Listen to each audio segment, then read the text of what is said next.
पिछली वीडियो मैंने 2.3 के तीसरे क्वेश्चन की बनाई थी और उससे पिछली वीडियो उदाहरण नंबर 9 की थी। ये दोनों ही क्वेश्चन सेम वैसी थे जैसे ये क्वेश्चन है। ये क्वेश्चन की सारी स्टेप वैसी होंगी जैसे उनको सॉल्व करने के वक्त हुई थी। तो देखें आप, वे वीडियो जिसने नहीं देखी है पहले उन पार्ट को देख लें और फिर इसको देखें, समझ में फिर पूरी तरह से आएगा। उन वीडियो को मैंने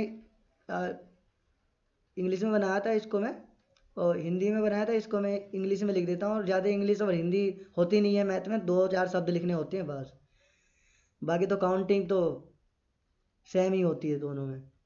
अब इसमें क्या है, गिवन ये मान लेते हैं कि एक तो अल्फा। अब यहाँ देखोगे कि भाई यहाँ तो सिर्फ एक ही टर्म है। यहाँ स्टूडेंट को ये कंफ्यूजन हो जाता है कि यहाँ तो सिर्फ एक ही जीरोज है, जबकि वहाँ पर 2 जीरोज थे। एक में √2 माइनस √2 था और एक में माइनस √5/3 था और √5/3 था। लेकिन यहाँ पर सिर्फ एक ही रूट, यहाँ पर एक रूट नहीं है। ये देखने से एक रूट लग रहा है, एक जीरोज लग रहा है, लेकिन है 2 जीरो। एक तो प्लस में और एक है माइनस में। अब कभी ऐसा नहीं कि एक अगर जीरो देगा तो क्वेश्चन होगा नहीं। एक जीरोज अगर देगा हो, किसी भी क्वेश्चन में एक जीरो देकर भी क्वेश्चन आ सकता है। अगर एक जीरो दिया होगा तो यहाँ पर ये जो पावर है ये 3 होगी। उस एक जीरो से जो बहुपद बनेगा वो लीनियर पॉलिनोमियल होगा, रैखिक बहुपद। उस रैखिक बहुपद से हम जो बहुपद दिया होगा वैसी से हम भाग करेंगे और उसके बाद हमें भागफल में क्वाड्रेटिक पॉलिनोमियल यानी द्विघात बहुपद मिलेगा और उस द्विघात बहुपद से फिर से 2 जीरोज और निकाल लेंगे। स्टेप सब वही लगेंगी, बस उसमें एक शून्य देने की वजह से रैखिक बहुपद बनेगा। अब यहां दिया है 2 + √3 और बीटा क्या है, ये माइनस में है, ये है। अब आप देखो यहां पर वही जो फैक्टर है,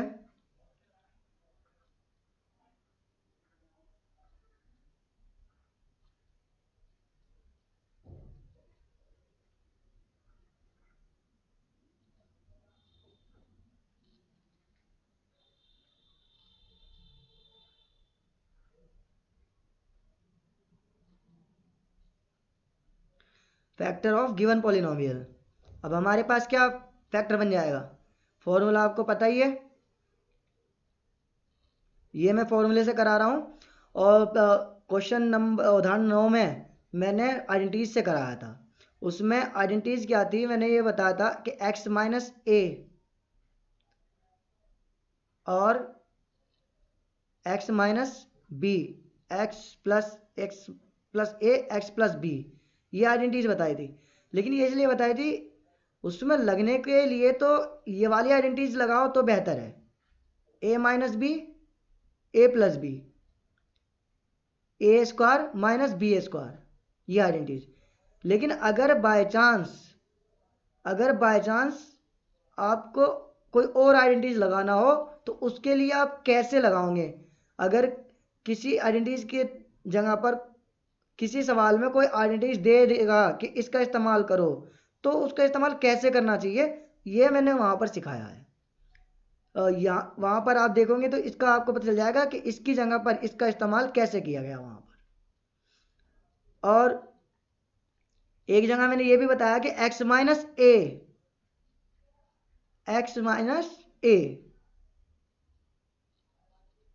x+a, इस आइडेंटिटीज का इस्तेमाल कर सकते हो। पर ये आइडेंटिटीज या ये आइडेंटिटीज दोनों एक ही है।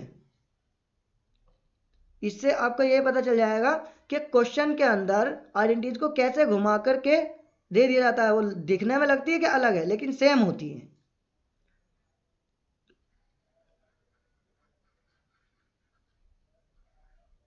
तो अभी फिलहाल हम फॉर्मूले का इस्तेमाल कर रहे हैं, इसमें भी आइडेंटिटीज का इस्तेमाल होगा। एक्स स्क्वायर और यहाँ पर अल्फ़ा प्लस बीटा। मैं आइडेंटिटीज का इस्तेमाल डायरेक्टली इसलिए नहीं कर रहा हूँ कि बहुत से स्टूडेंट को कंफ्यूजन होता है उसमें, और उसमें गलती के चांस बन जाते हैं। फॉर्मूले से कोई गलती का चांस नहीं रहेगा, लेकिन जो लेंथ कम है और इजी जो होता है, इजी मतलब ये नहीं कि वो इससे करने में आसान हो जाता है, उसकी लेंथ कम हो जाती है और जल्दी हो जाता है। आइडेंटिटीज के थ्रू सिर्फ इतना होता है। मैं इसकी आइडेंटिटीज भी बता दूंगा। अभी ये देखो एक्स स्क्वायर, ये थोड़ा इधर ले लेते हैं क्योंकि जगह कम है, ये लंबा जाएगा, माइनस और अल्फा कितना है, अल्फा की जगह अल्फा की वैल्यू रख दो।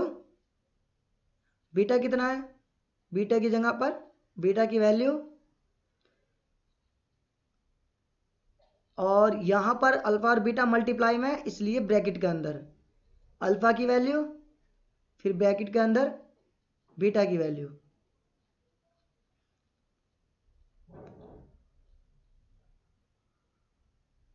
अब यहाँ √3 प्लस में है, एक माइनस में है, इसलिए सिर्फ 2 + 2 4 हो गया ये एक्स।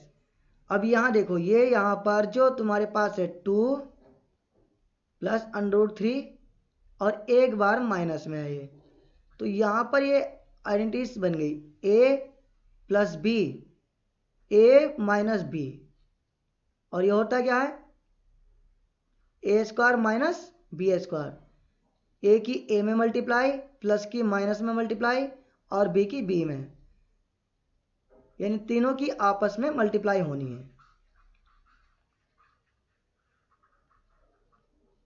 यहाँ मल्टीप्लाई करा देंगे, 2 की 2 में मल्टीप्लाई, देखो इसके इसमें, फिर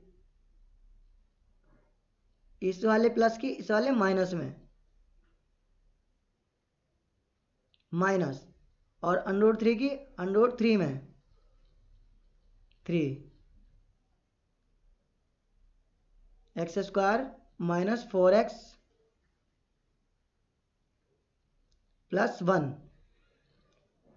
अब चाहो तो आप इसे इस तरह भी कर सकते हो कि ये हमारा बन जाएगा x माइनस 2 प्लस √3। कुछ टीचर्स इसे इस तरह से कराते हैं, कुछ स्टूडेंट कहेंगे अरे ये तो कुछ अलग ही लगा दिया, जबकि ये कराया इस तरह से जाता। तो आप इस तरह से करो तब भी कोई गलत नहीं है, बस ये है कि इसमें कंफ्यूजन हो जाता है, लेकिन करोगे तो ये हैबिट में आ जाएगा। और लेकिन ये करना बेस्ट है मेरे अकॉर्डिंग और टीचर्स के अकॉर्डिंग भी, इसलिए कोशिश ये करो कि इस तरह की आदत, इस हैबिट डालो। इसमें क्या है, यहाँ पर x और ये 2 इधर जाएगा, देखो यहाँ पर √3 ये माइनस में हो गया, और ये माइनस में और ये प्लस में। यहाँ ये वाले जब उधर जाएंगे तो बदल जाएंगे, और इस तरह से करोगे ना आप तो अल्फा बीटा नहीं आएगा। फिर यहाँ पर x की x में ये x माइनस 2 x माइनस 2, इस पर तो x माइनस 2 होल स्क्वायर लग गया। अब यहाँ पर ये देखो, ये क्या है माइनस √3, और यहाँ पर ये क्या है प्लस √3। तो ये प्लस और माइनस अलग अलग साइन है, इसलिए एक दूसरे में इनकी मल्टीप्लाई हो जाएगी। यहाँ x माइनस 2 के लिए ये बन जाएगा होल स्क्वायर, ये सेम है एग्जिस्ट निशान इसलिए, और ये 3। अब यहाँ देखो एक्स स्क्वायर प्लस, अच्छा माइनस, ये हो जाएगा A square minus 2ab plus B square, क्योंकि यहाँ a minus B whole square वाली आइडेंटिटीज बन रही है।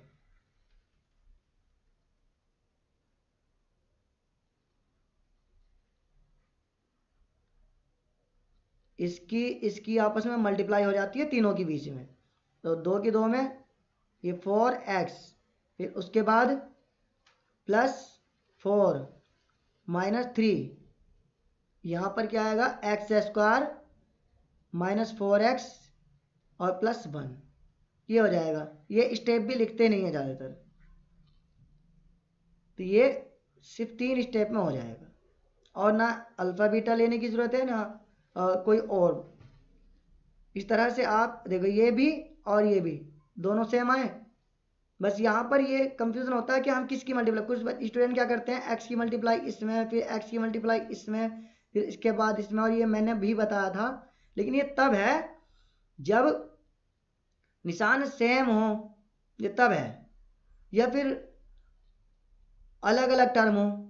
लेकिन यहाँ पर सेम टर्म है और यहाँ पर ये जो है ये अलग अलग साइन के हैं, इस वजह से इनकी आपस में मल्टीप्लाई होनी है, इनसे मतलब नहीं है इन्हें।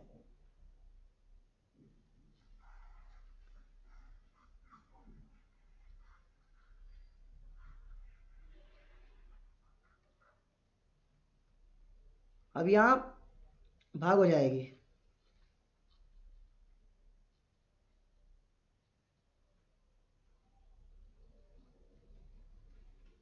देख लेते हैं क्या था।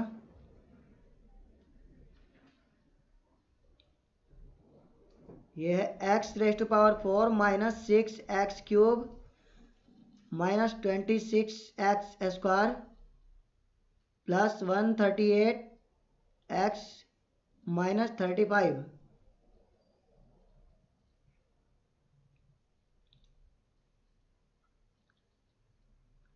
यहाँ पर x की पावर 4 x² की -4x में मल्टीप्लाई करोगे तो -4x³ x² की 1 में मल्टीप्लाई करोगे तो प्लस x²। यहाँ साइन चेंज, यहाँ भी साइन चेंज, यहाँ भी साइन चेंज, ये कैंसिल आउट और 6 में से 4 माइनस हो जाएगा, माइनस का बड़ा होने की वजह से माइनस आएगा। इसके बाद -27x², दोनों माइनस के हैं, प्लस 138x माइनस 35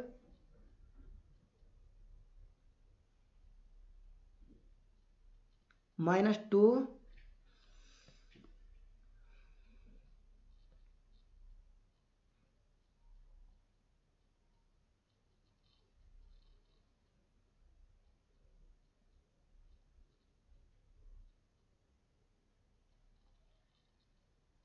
और यहाँ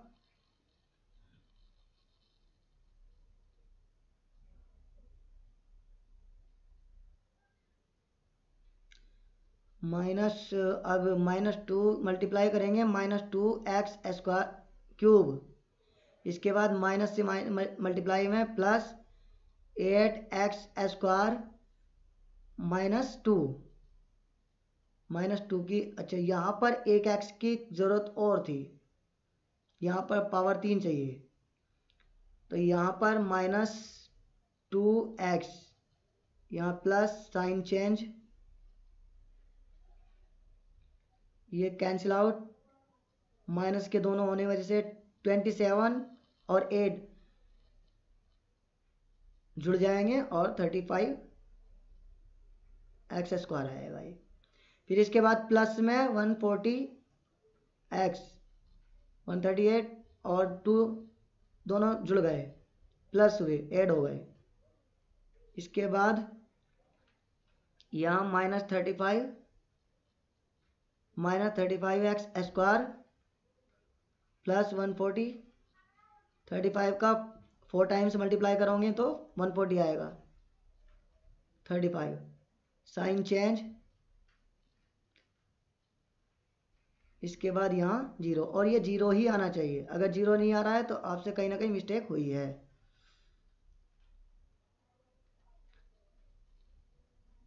आपको यहाँ पता ही है कि पहले p ऑफ x, फिर उसके बाद g ऑफ x, फिर मल्टीप्लाई में q ऑफ x, फिर प्लस में r ऑफ x।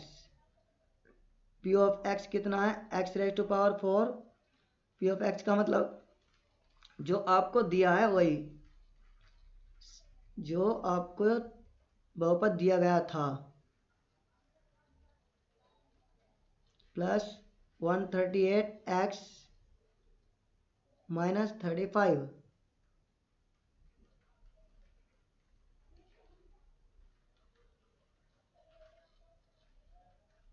यहाँ पर कितना था,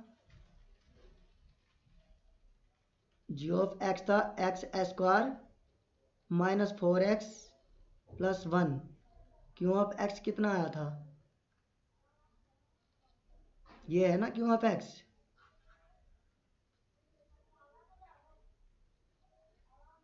x square minus 2x minus 35।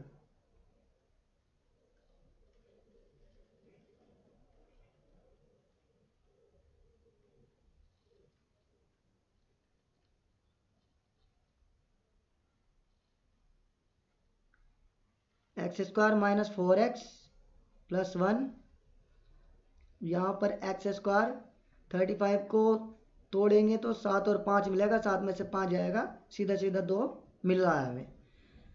Minus 2x को स्प्लिट किया तो 7x प्लस 5x ये मिला, minus 35 x square minus 4x plus 1, यहाँ पर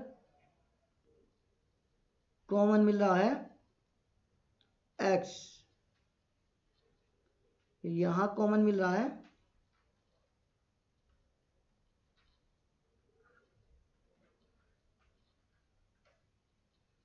5।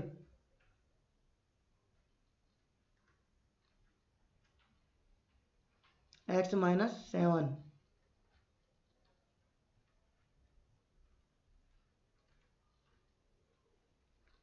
ये फर्स्ट क्वाड्रेंट है, इसको तो हमें सॉल्व करने की ज़रूरत है नहीं, इसको सॉल्व करके तो उसने हमें दिया है 2 प्लस माइनस √3 0 जो आने वाला है, इसलिए सिर्फ हमें इस वाले को सॉल्व करने की ज़रूरत है। अभी माइनस 7 को सॉल्व करेंगे, यहाँ पर 0, अब ये तो 0 हो सकता है, यहाँ पर क्या मिलेगा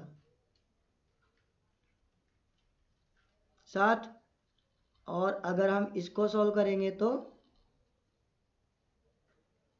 यहाँ पर क्या मिलेगा माइनस 5। इसका मतलब हैंस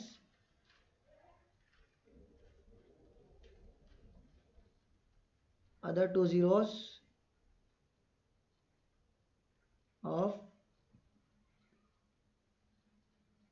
given polynomial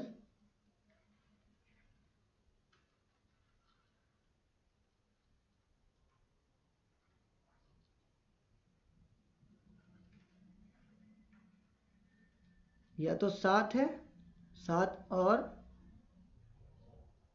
हमें दोनों बताने हैं ना, -5, ये दो है हमारे पास।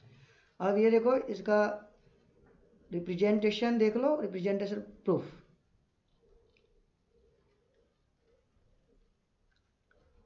आपके पास आंसर में क्या आया, 2 जीरोज जो आए हैं आपके पास वो कौन कौन से हैं, एक तो -5 है ये रहा, और एक +7 है, यही तो थे।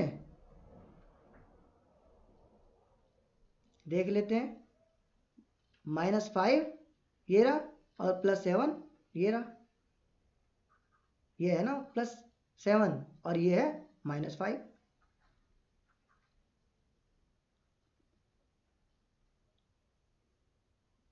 तो -5 और +7 ये दो जो जीरोज निकल गए, और जो इसने जीरोज दे रखे थे वो कहाँ है, वो यहाँ है, एक ये वाला और एक ये वाला। आप कहोगे ये तो अलग ही है बिल्कुल, तो इसने जीरोज देखो क्या दिया था, 2 माइनस √3, 2 माइनस, अब √3 को आपने 9th में निकाला था 1.73 था,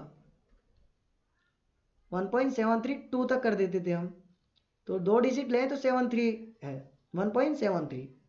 चाहो तो आप इसका रूट इस तरह से फाइंड कर सकते हो, इस तरह से 9th क्लास की वीडियो में अपलोड करूँगा तो उसमें ये होगा, आप वहाँ देख लेना, इस तरह से आप इसको करते हैं। अभी फ़िलहाल मैं ये बता देता हूँ कि 1.73 है √3 का, तो 1.73 यहाँ पर √3 की जगह रख दिया।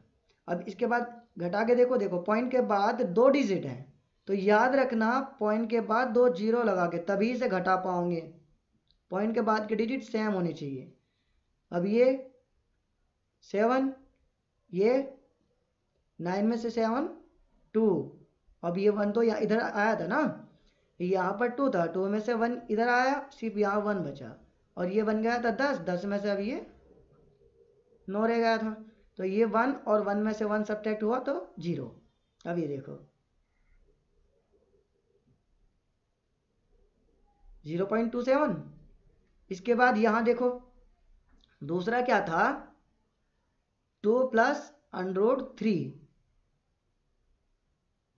2 प्लस यहाँ पे क्या आएगा 1.73। अब यहाँ 1 में 2, याद रखना ये 1 पॉइंट से पहले जो है ये रुपए की बात हो रही है, पॉइंट के बाद जो होते हैं पैसों की बात हो रही है, यहाँ सिर्फ रुपए रुपए हैं।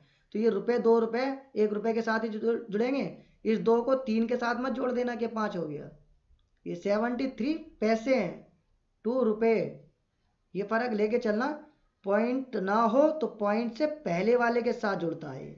आप चाहो तो इस तरह से भी जोड़ सकते हो कि 2.001.73 इस तरह से। अब ये आएगा कितना, क्लियर नजर आ रहा था वहां पर 3.73। यहाँ देखो